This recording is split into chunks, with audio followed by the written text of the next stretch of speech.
If you are thinking of visiting the land of the Thunder Dragon, Wes and I can share a bit of insight on Bhutan's transition to the new $200 per day visa fee. We are happy to be here. Sonam. Yes, I'm Sonam. And here's Banjo. Panjo? Yes. Panjo. Bhutan had been on our bucket list ever since we completed the Upper Mustang in Nepal. Now that the Bhutan borders are open again, we jumped at the opportunity to check it off the list. We're off to the Paro Teishu, one of Bhutan's most popular festivals. During the vibrant 5-day festival, Bhutanese dress in their finest gos and kiras. As a guest, it was a teaching moment into the culture of this Himalayan kingdom. What surprised us the most was how friendly and accepting the festival goers were to tourists, always smiling and appreciative of our attendance. Festivals are organized for people to pay their respects, to pray for good health, and to gain merit for the next life. Wes had a wardrobe malfunction and several people stopped and adjusted Wes's go. Such a heartfelt gesture.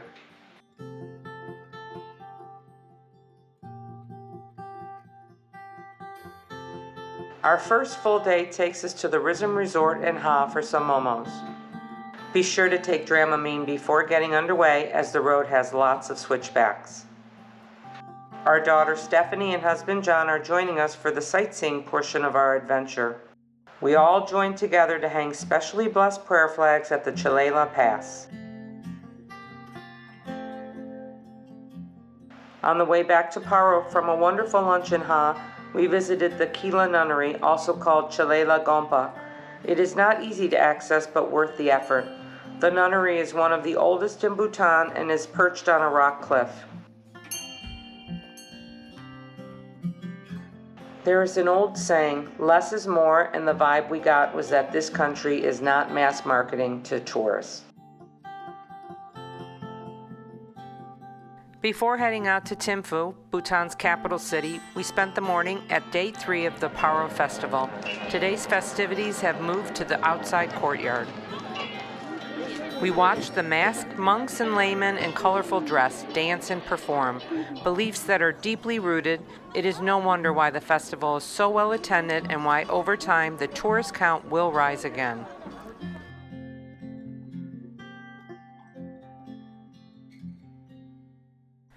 Stephanie wanted to visit the College of Astrology. Given our itinerary is flexible and we have our own van, off we went. The experience was lots of fun. I found out I was a mermaid in a prior life. Wes and I will be hiking the 6-day Druk Path on our second week in Bhutan, so we were sure to add in a few walking hikes week 1 to help acclimatize. Wangditse Trail, hiking trail. Hiking trail, and it's good for acclimatization. Yes, yes. And also we have a good view of the capital of Bhutan. At the end of our short hike is the Druk Wangditse Temple, where we received a thread blessing. And what was the actual name of the blessing? A Sunke. A Sunke. Sunke, yes. In our language we call it Sunke. Here I am pointing out where Druk Trail from Paro to Thimphu ends just above the Royal Takin Preserve. Royal Takin Preserve is where we got a glimpse of the takin, Bhutan's national animal. The takin resembles kind of a blend between a cow and a goat and is tightly associated with Bhutanese religious history and mythology. A trip to the Thimphu Valley would not be complete without a visit to the Buddha Dordenma statue. Wes enjoyed the Folk Heritage Museum. In particular, he liked learning how a typical Bhutan farmhouse was built. We saw the very labor-intensive construction technique just 2 days later. On the drive to Punakha, we stopped at the Druk Pass with its 108 stupas. When Wes was researching the trip to Bhutan, he was considering doing the end-to-end newly reopened Trans-Bhutan Trail. Unfortunately, he needed knee surgery too close into the planned start date. Nevertheless, we did get a chance to do 3 short sections of the TBT as a teaser while in Bhutan. After lunch, we made our way to the Chimi Hakeng Temple. built in 1499 by Lama Drukpa Kuenli. This temple is also called the Temple of Fertility.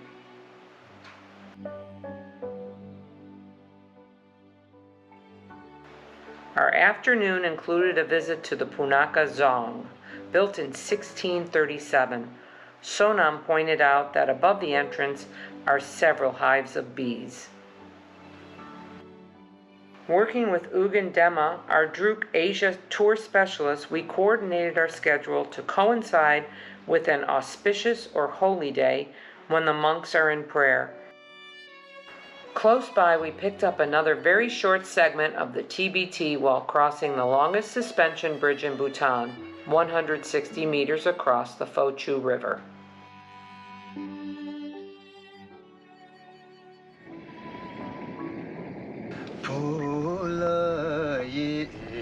The drive to Gangti took several hours. Panjor sang to us as we watched the beautiful landscapes go by.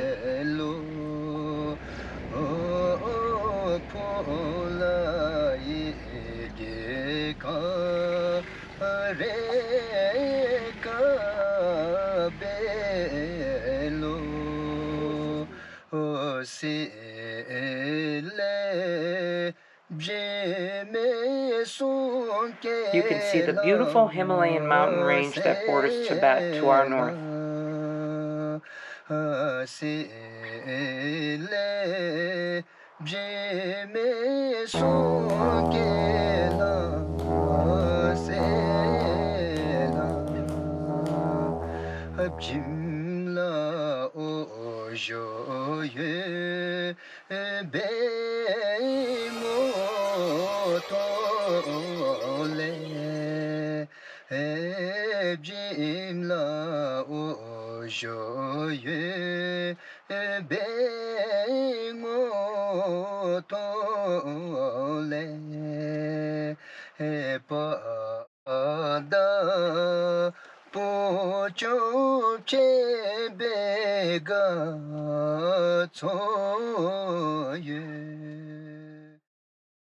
After our visit to the impressive Gangte Gompa and a very special lunch, we were off on another hike to see the beautiful Gangte Valley close up on the Gangte Nature Trail, culminating in an educational stop at the Black-necked Crane Visitor Center.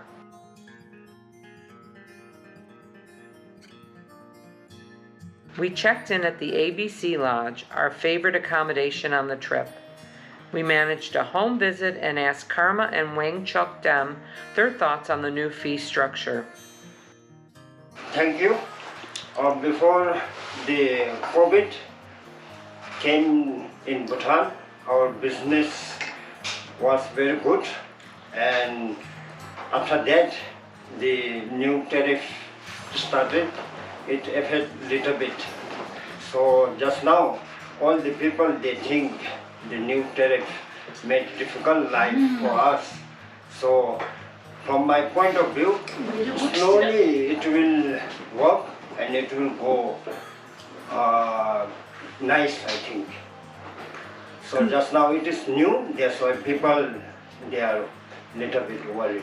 And at present it affects, but slowly, like last year, we have a little bit tourists also, but this time, like 2023, now it is increasing day by day. Good. So from my point of view, it will be good in future. Wood is precious to the Bhutanese, so there is a limit of 2 trees per family per year for use as firewood. On the long drive back to Paro, we stopped again in Thimphu to visit the weekend vegetable market and saw an archery match. We understand our driver Panjor is quite a good archer.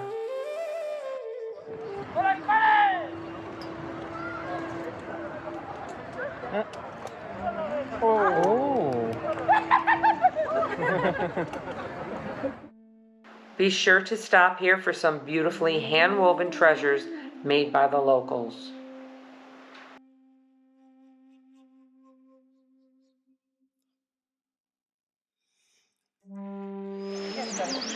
we're hiking up to the Tiger Nest Monastery. 3 hours.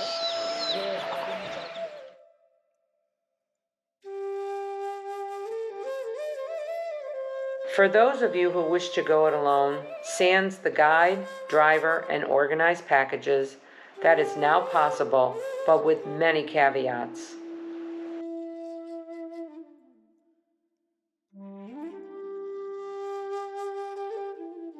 After the Tiger's Nest hike, Sonam suggested we do some dart throwing, a little archery, and a hot stone bath before an authentic dinner at a farmhouse. Stephanie said the stone bath was the best part of the trip.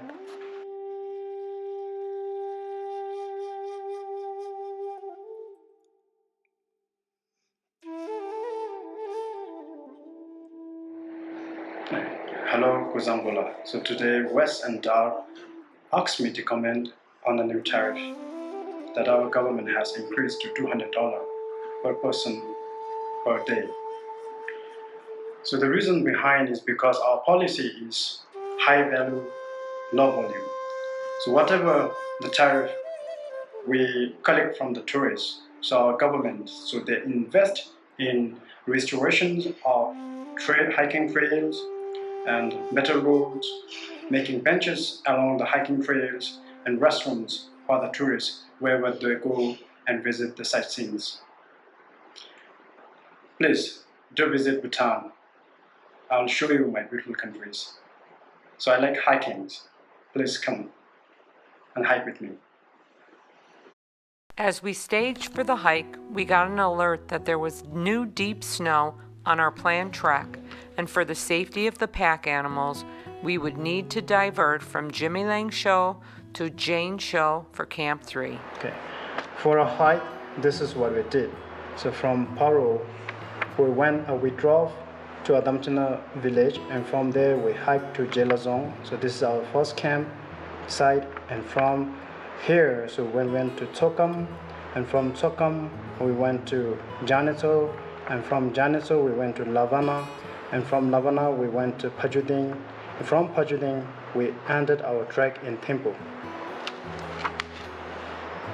The Druk Path overlaps the TBT for the first day of our hike, which made Wes happy. Bhutan's focus on catering to a lower volume of visitors while offering a higher value experience is what Wes refers to as focusing on slow dimes versus fast nickels. What's the name of this temple?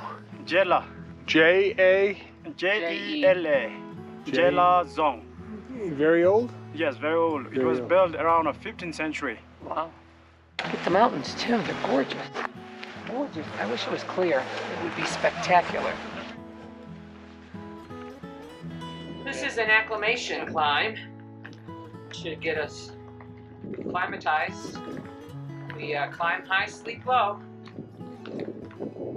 The Druk Path is my last hike before I get my knee replaced this summer, so we upgraded to walk-in tents with brand new cots. Most definitely a luxury item.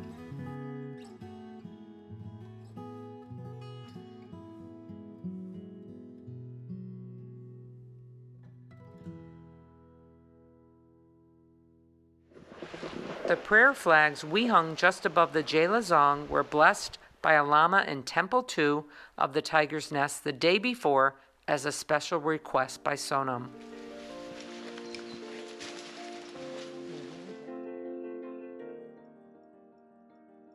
Going it alone is one way to help save some money, but Wes and I appreciate Bhutan's extensive testing requirements to certify as a guide. This ensures only the best guides are matched up with you. The benefits were clearly evident given Sonam's knowledge and abilities. He was a big part of this experience.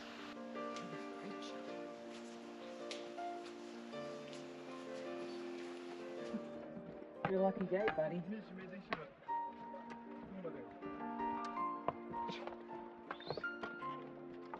Bhutan is living up to its reputation as a standout from the other countries we have visited in Asia. Steeped in the Buddhist religion, aligned with a pride of country, this is most definitely a unique place.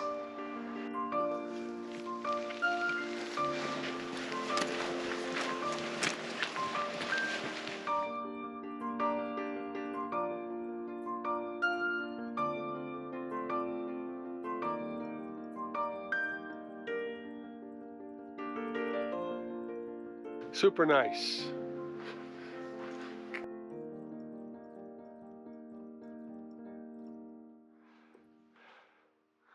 Oh, look at you. How'd you sleep? Any better? Were you warmer? Oh, yeah, okay.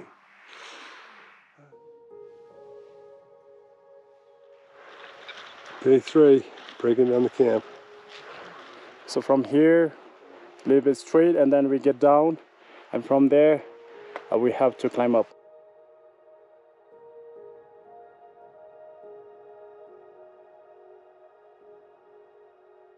By upping the sustainable development fee to $200, 3 times the prior amount, the government hopes to provide a sustainable underpinning which will result in long-term economic benefits, all without stepping on the fragile traditions and steep culture of the country.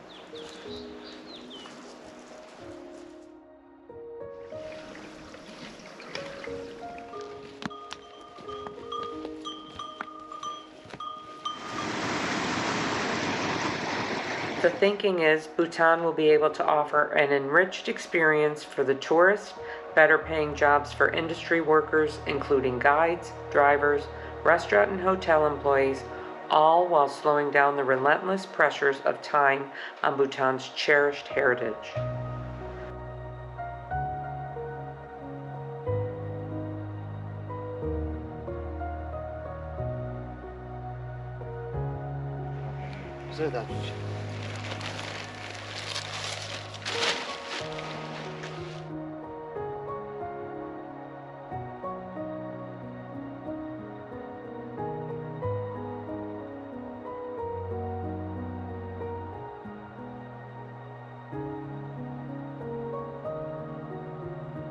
This monk is living in a nearby cave and is burning incense as he prays next to the Jani Show Lake. That spot where the grass is was where we had our mid-morning tea yesterday, before the long climb up.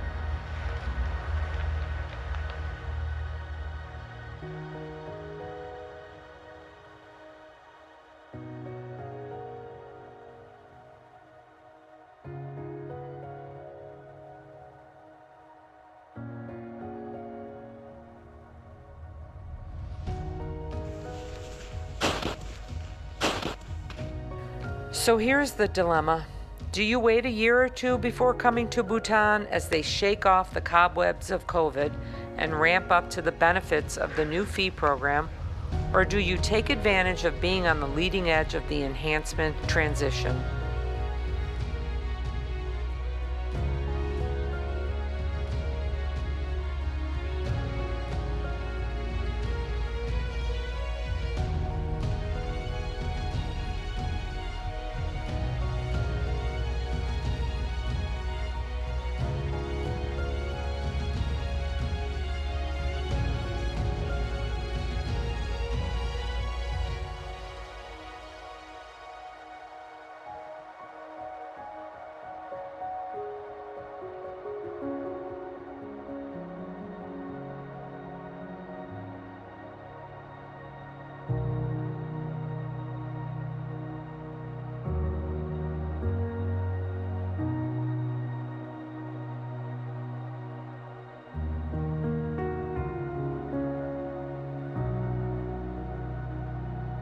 Labana La Paz, the highest point in our hike, and the customary victorious cheer.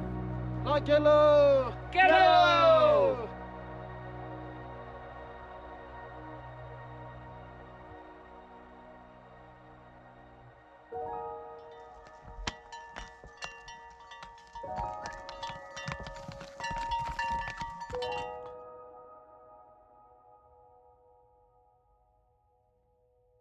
When you come to Bhutan, be sure to ask your guide why some stupas are square and others are round.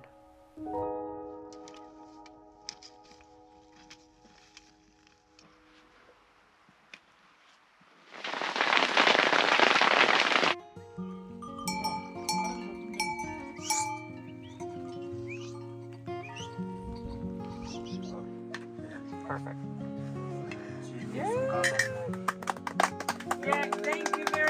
That was very sweet. The last day of our hike, Wes ran into 2 members of the government-sponsored Trail Improvement Program. This is a pilot program put in place to focus on trail renovations and maintenance, including waste control, new benches, and new restrooms in selected locations. After proven success, the programs will be scaled up and rolled out to other trails. This is all part of the $200 per day fee in action. We are glad you came along on our sightseeing adventure and 6-day hike. We also hope that we illustrated why now is a good time to visit this unique country.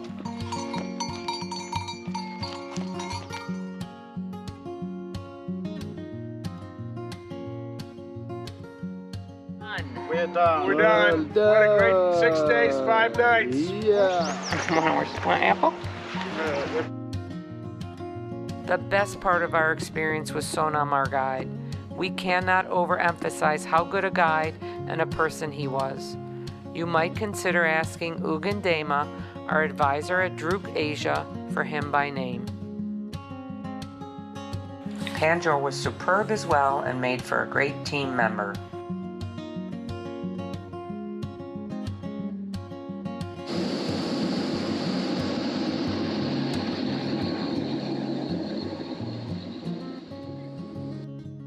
Here's a recap of our sightseeing itinerary.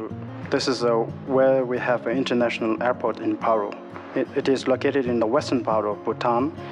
And this is, you arrived here on the first day, and we spent 2 days here, and then from Paro we went to Thimphu, the capital of Bhutan.